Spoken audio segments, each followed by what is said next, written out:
otroštvo si nekako preživela v Srbiji, ne? Ja. Kako si pa doživljala odnose med Slovenci in Srbi pred osamosvojitvijo Slovenije? Torej mi smo, tako vem, kot članica uredništva in tudi potem tudi eno leto sem bila odgovorna urednica, smo imeli kontakte s srbskimi intelektualci, Ćosićem, potem kaj še, Tadićem pa Markovićem. Tadić je bil oče kasnejšega predsednika, Mihajlo Marković je pa tako in tako znan, Ćosić pa tudi. In leta 85, novembra, smo imeli skupen sestanek pri mraku. Se pravi, nekateri člani uredništva, Bučar, Grafenauer, Tina Hribar, pa še kdo je bil, no. In smo se pogovarjali, verjeli ali ne, o tretji Jugoslaviji. Kako da izgleda tretja Jugoslavija. Čeprav je seveda druga še kar živela, ne. No, in torej 8 ur smo se pogovarjali, pravzaprav smo se kregali, tudi upili. Zakaj? Šlo je za demokracijo. Vsi smo bili za demokracijo. Srbski kolegi so demokracijo razumeli en človek, en glas, kar to je. Ampak v več narodni skupnosti mora biti nek korektiv, vsak narod ima svoj pravico veta. Na to pa niso pristali.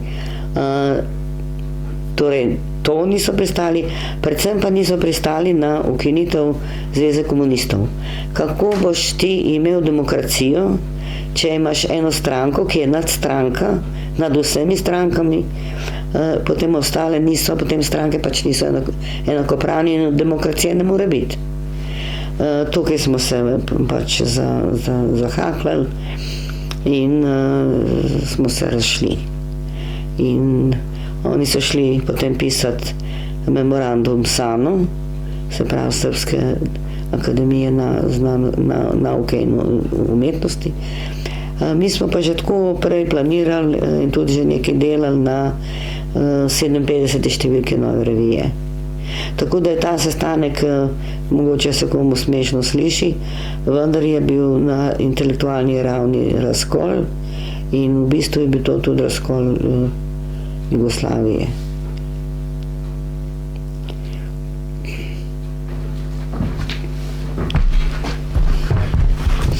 Se pravi, to je bilo leta 1985, sestanek pri mraku, memorandum Srpske akademije znanosti je bil 86. potem, ne?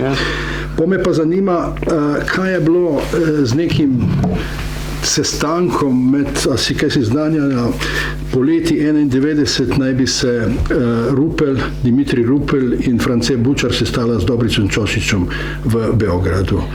Kako je s tem?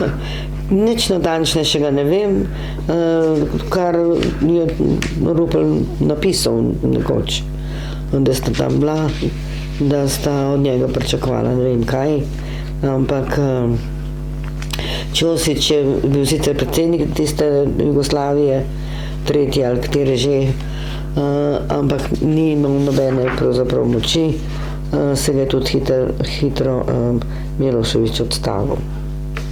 Tako da tiste intervencije ni bilo posebej nič. Je pa dejstvo, da smo se tudi v Demosu prizadevali, da bi pravzaprav prišlo do konfederacije. Tako je poslala recimo vlada poziv vsem izvršnim svetom republik, to ta predlog. Odgovorila je, meni se zdi, samo Makedonija in Bosna, drugi pa niti odgovorili niso. Tako da je ta inicijativa, čeprav nismo verjeli kaj dosti, da bo je poprijela, ampak vendarle smo to naredili, ne, je pač padlo v vodo. Ti nisi nič vedela za ta sestanek med Dobrico Čočičem in ni nišče povedal, te vprašal za mnenje? Ne, potem, ne. Kasneje? Ja. Če bi pa vedela, kako bi ocenila takšno pobudo takrat?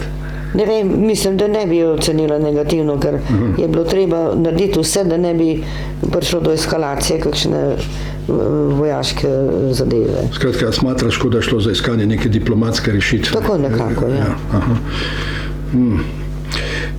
Ampak z Dobrico Čočičem si pa tudi imela stik, ne? Ja, Dobrico Čočič je bil tudi na gost to mišlju, ne samo enkrat, mislim, da večkrat, ja. Enkrat sam, enkrat z Ljubico. Kako si ga doživljala? Torej, on je znal biti priljuden, bom rekla, tudi politično se je znal neč obnašati. Mi smo se dobro razumeli. Razumeli smo se prijateljsko, dopisovala sva si, večkrat je prišel v Ljubljano na uredništvo, vse do Cankarjevega doma. Cankarjevog. Ja. In takrat je tudi prišel v Ljubljano in se dobro spominjam, da so šla po ulici do gostilne Pri mraku in so na ves glas se krevala.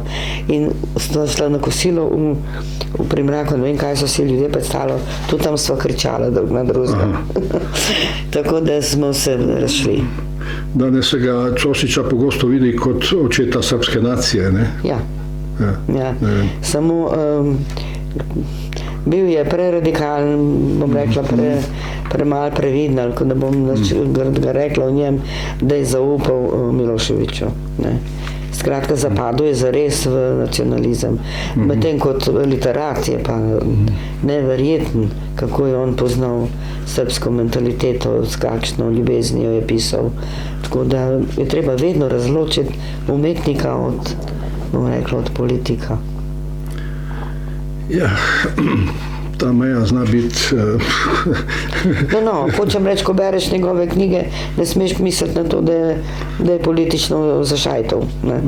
Ja, mislim, kako si razlagaš, da je ta nacionalizem tako v bistvu, kot bi se neki vampir prebudil, mi je ena srpska sogovornica rekla, ne? Ja, lahko bi tako metaforično rekli. Zakaj se recimo narodna čustva in bom rekla skrb za svoj narod, za jezik, za svojo kulturo prevesi, potegne v sovraštvo do drugih, to je vprašanje. Ja, ampak to politika skoraj da pogosto praviloma uporablja, ne? Politika na tem gradi, bom rekla, čuva ta čustva ljudi in jih zapelje. Tako je bilo pri Nemcih, tako je bilo pri Italijanih, tako je bilo pri vseh.